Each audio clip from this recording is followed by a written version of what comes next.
أعوذ بالله من الشيطان الرجيم. بسم الله الرحمن الرحيم. وقضى ربك ألا تعبدوا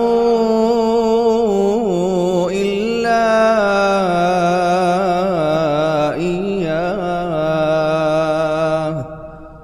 وبالوالدين إحسانا إما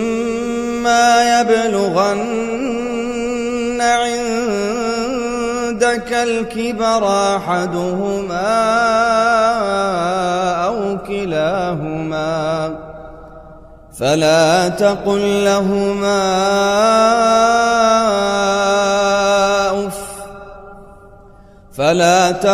لهما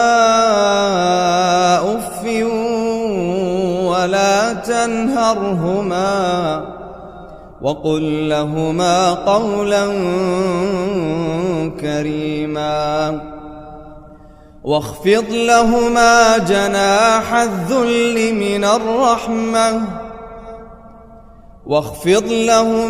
جناح الذل من الرحمة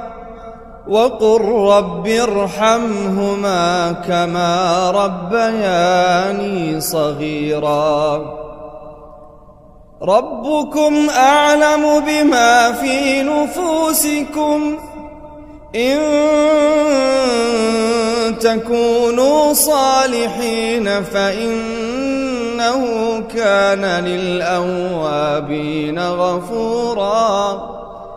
وآت ذا القربى حقه والمسكين وابن السبيل ولا تبذر تبذيرا إن المبذرين كانوا إخوان الشياطين وكان الشيطان لربه كفورا وإما تعرضن عنهم ابتغاء رحمة من ربك ترجوها فقل لهم قولا ميسورا ولا تجعل يدك مغلولة إلى عنقك ولا تبسطها كل البسط فتقعد ملوما محسورا إن